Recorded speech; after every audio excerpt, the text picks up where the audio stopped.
time, folks. It's 24th of December, and it's Christmas time, and it's time to share all of those goodies that I've made earlier in the month.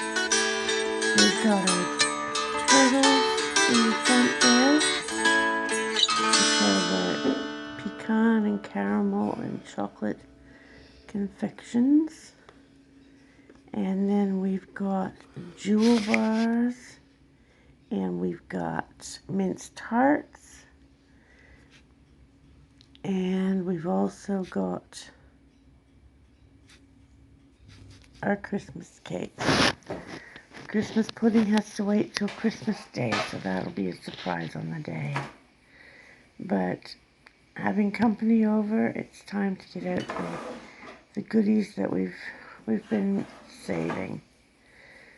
So the Christmas cake is a beautiful, thick, rich, very dense, moist cake, full of fruit and brandy. And the recipe will be in the description box down below. And you don't need much, so I'm going to cut it in tiny little pieces, what seem to be tiny little pieces.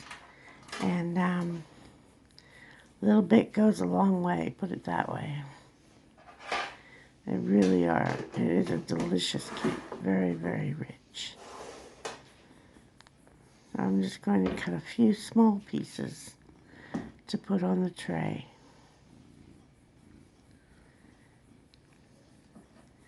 I hope you're having a wonderful run up to the wonderful Christmas Day, and that you're being able to spend time with friends and family.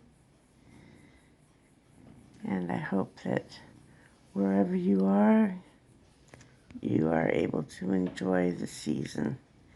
Here in Melbourne, it's a little bit warmer than what I was used to growing up in Toronto, but I've gotten used to Christmas in summer, and for the most part, it's quite satisfying. I quite like being able to have breakfast on the back deck and listen to the birds and look at my garden on Christmas Day, but I do still miss a white Christmas.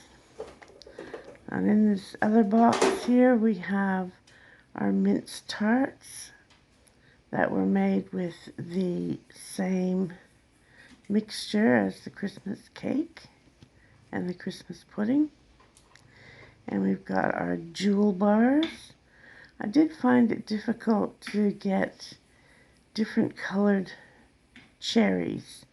It does look more spectacular when it's got yellow and green and red cherries on it, but these ones only have red cherries. That's all I could find in the stores. I don't know whether it's a matter of food dyes that they're not using anymore, or whether I was just late in getting to the shops to get my cherries, but that's how it is, and they've just got red cherries. And then last but not least, definitely not least, my turtles go on the end. And there's a lovely little platter of sweets to serve the guests. So I hope you'll have a blessed Christmas, and we'll see you later in the year for just a quick roundup.